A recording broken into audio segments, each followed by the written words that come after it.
السلام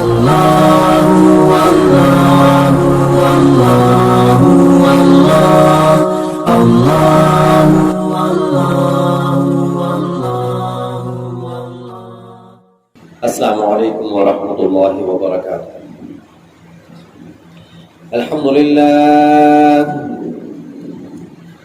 الحمد للہ نحمده ونستعینه ونستغفره ونؤمن به ونتوکل علیہ ونعوذ باللہ من شرور انفسنا ومن سیئات اعمالنا، من يهده الله فلا مضل له ومن يضلله فلا هادي له، ونشهد أن لا إله إلا الله وحده لا شريك له، ونشهد أن سيدنا ومولانا ومكينا ومدنينا وسراجنا ومنيرنا وحبيبنا وحبيب طبيب قلوبنا، وصلى الله تعالى على خير خلقه محمد وعلى آله وأصحابه أجمعين، أما بعد فأعوذ بالله من الشيطان الرجيم، بسم الله الرحمن الرحيم، قل إن كنتم تحبون الله فاتبعوني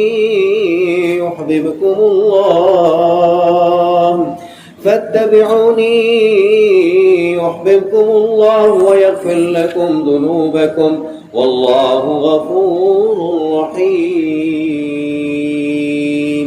صدق الله العظيم وصدق رسوله النبي الكريم، ونحن على ذلك لمن الشاكرين والشاهدين، والحمد لله رب العالمين۔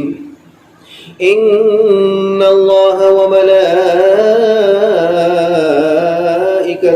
يصلون على النبي، يا أيها الذين آمنوا صلوا عليه وسلموا تسليما، اللهم صل على محمد وعلى آل محمد كما صليت على إبراهيم وعلى آل إبراهيم إنك حميد مجيد، اللهم بارك على محمد وعلى آل محمد كما باركت على إبراهيم وعلى آل إبراهيم إنك حميد مجيد۔ حضور آئے تو سر آفرینش پا گئی دنیا، حضور آئے تو سر آفرینش پا گئی دنیا، اندھیروں سے نکل کر روشنی میں آ گئی دنیا، بجھے چہروں کا زنگ اترا ستے چہروں پہ نور آیا، حضور آئے تو انسانوں کو جینے کا شعور آیا، خیرت کی شمع افروزی جنوں کی چارہ فرمائی، زمانے کو اسی امی کے صدقے میں سمجھ آئی، کمزوروں اور ضعیفوں کو پناہیں مل گئیں آخر، حضور آئے تو ذروں کو نگاہیں مل گئیں آخر۔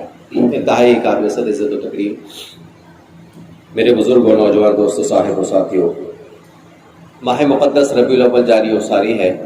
اسی مناسبت سے اللہ رب العزت کی عظیم کتاب میں سے سورہ آل عمران کی ایک آیت کریمہ کو تلاوت کیا ہے۔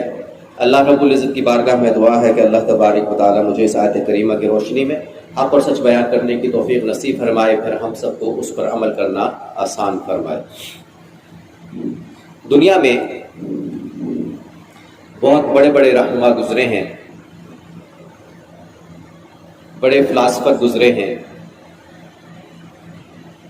بہت بڑے جرنیل گزرے ہیں، بہت بڑے بڑے خطباء گزرے ہیں۔ ان سب کی زندگیوں کا اگر مطالعہ کیا جائے تو ان سب کے اندر ایک بات کامن نظر آتی ہے۔ وہ بات کیا ہے؟ وہ بات یہ ہے کہ ان کی وفات کے بعد لوگوں نے کہا کہ مرحوم نے بہت کچھ کیا مگر زندگی نے وفا نہ کی، اگر کچھ عرصہ اور زندہ رہ جاتے تو یہ کام بھی کر جاتے۔ اس کے مقابلے میں اگر ہم اپنے نبی جناب سرکار دو عالم محمد مصطفیٰ سب کہتے ہیں صلی اللہ علیہ وسلم کی مبارک زندگی کو دیکھیں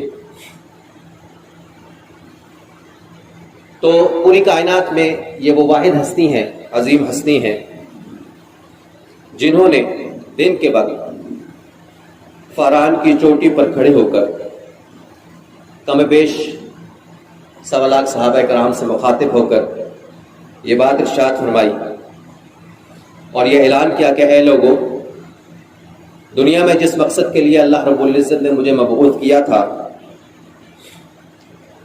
کیا میں نے وہ مقصد پورا کر دیا؟ تو لوگوں نے کہا، صحابہ اکرام نے عرض کیا انگلی کے اشارے سے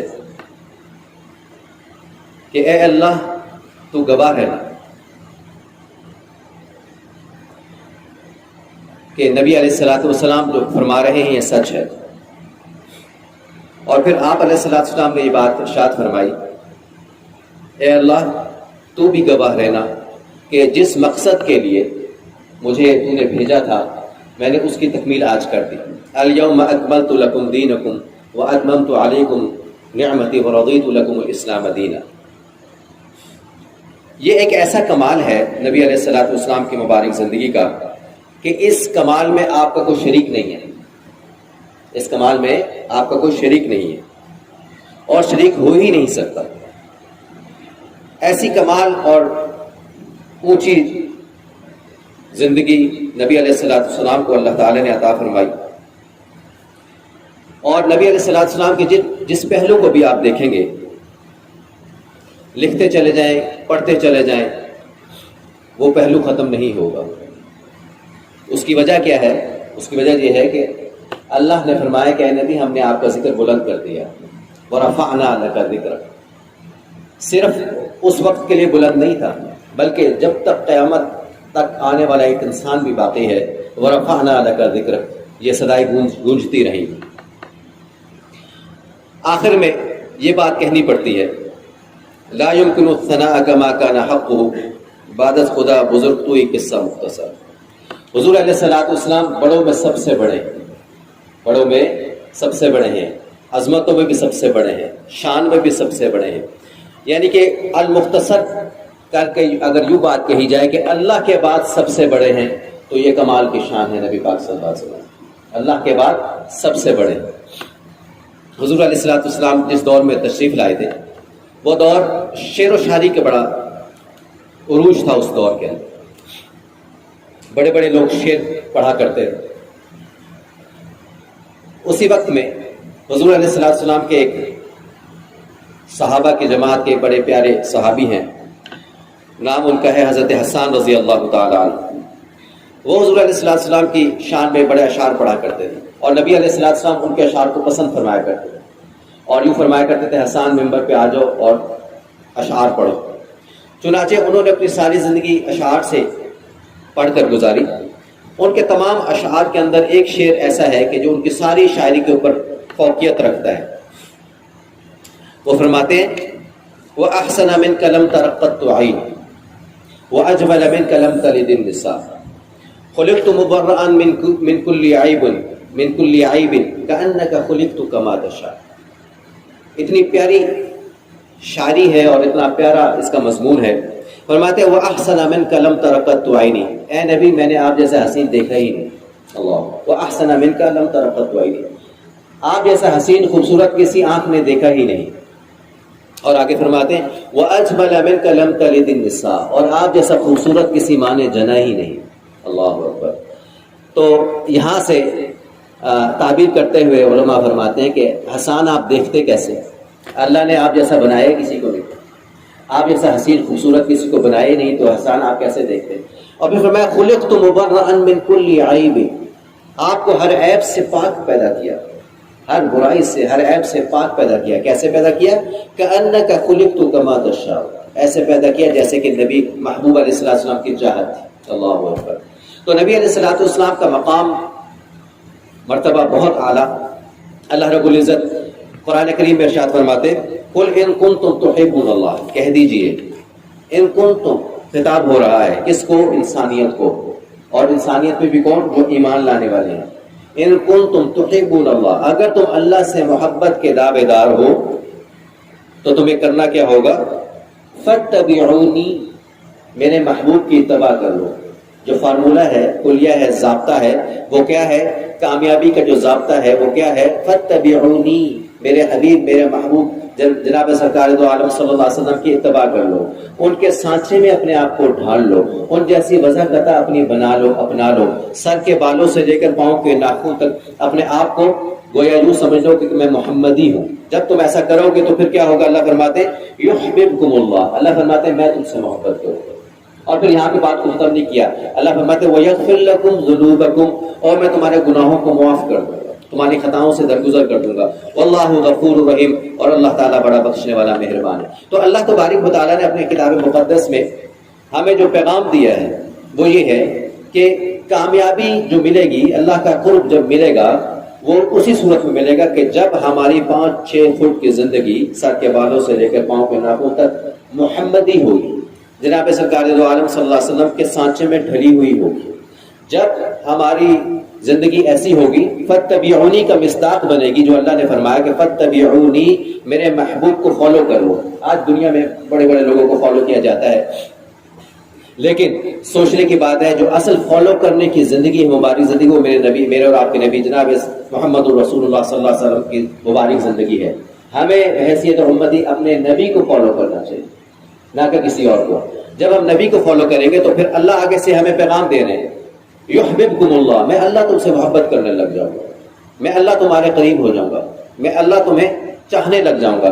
تو اللہ کی محبت کو حاصل کرنے کے لیے جو ایک کرائٹیریا ہے، جو ایک فارمولہ ہے، وہ فاتبعونی کے اندر چھپا ہوا ہے۔ فاتبعونی کے اندر چھپا ہوا ہے کہ ہم اپنی زندگی کو نبی پاک صلی اللہ علیہ وسلم جیسی وضاقتہ اپنانے بنا لیں، چاہے وہ ہماری وضاقتہ ظاہری لباس سے نظر آتی ہو، چاہے وہ ہماری وضاقتہ ہمارے اندر چھپے ہوئے افکار سے نظر آتی ہو، چاہے وہ ہماری وضاقتہ ہمارے عمل سے نظر آتی ہو، ہمیں اپنے عمل سے اپنے آپ کو محمدی کر کے دکھانا ہے۔ اللہ رب العزت سے دعا ہے کہ اللہ تعالی ہمیں ایسا بنا دے، ہم اپنے آپ کو غلام رسول کہلواتے ہیں اور غلام محمد کہلواتے ہیں اور عاشق رسول اور محب رسول کہلواتے ہیں۔ یہ ہمارا دعویٰ اسی وقت میں سچا ہوگا جب میری پوری وجود، میرا سر کے بالوں سے لے کر پاؤں کے ناخن تک وجود اللہ کے نبی جناب سرکار دو عالم صلی اللہ علیہ وسلم کی محبت میں ڈھلا ہوا ہوگا، چاہے اس کا تعلق میرے اعضاء کے ساتھ ہو، میرے بدن کے ساتھ ہو، میرے لباس کے ساتھ ہو یا میرے افکار کے ساتھ ہو۔ تو ہمیں اس چیز کو سیکھنا ہے کہ ہم ربیع الاول کا پیغام بھی یہی ہے کہ ہم اپنی زندگی کو اپنے نبی جناب محمد رسول اللہ صلی اللہ علیہ وسلم کی مبارک زندگی کے مطابق ڈھال لیں۔ اگر ہم ایسا کرنے میں کامیاب ہو جاتے ہیں تو پھر ہمارے لیے کامیابی ہی کامیابی ہے اور اللہ رب العزت کی رحمتیں ہمارے ساتھ ہوں گی۔ ہمارے سامنے صحابہ کرام کی بہت بڑی زندگی ہے، بہت مبارک زندگی ہے۔ صحابہ کرام نے اپنی زندگیوں کو 24 گھنٹے کی زندگی کو نبی علیہ الصلوۃ والسلام کی سیرت صورت کے مطابق ڈھالا تھا، تو اللہ تبارک و تعالیٰ نے انہیں کتنا اونچا مقام عطا فرمایا۔ آج ہم ان کے تذکرے کرتے ہیں تو ضرورت اس چیز کی ہے کہ 12 ربیع الاول کے حوالے سے یا ربیع الاول کے حوالے سے جو پیغام ہے وہ یہ ہے کہ میری زندگی، آپ کی زندگی ہمارے نبی جناب سرکار دو عالم صلی اللہ علیہ وسلم کی وضاقتہ کے مطابق ہو اور آپ کی سنت کے مطابق ہو۔ جتنا جتنا ہم سنت کے قریب ہوں گے، نبی پاک صلی اللہ علیہ وسلم کی زندگی کے قریب ہوں گے، اتنا اتنا ہم اللہ کی رحمت کے بھی قریب ہوں گے۔ اللہ تعالیٰ سے دعا ہے کہ اللہ تعالیٰ ہمیں سمجھ اور فکر عطا فرمائے۔ وآخر دعوانا الحمد للہ رب العالمین۔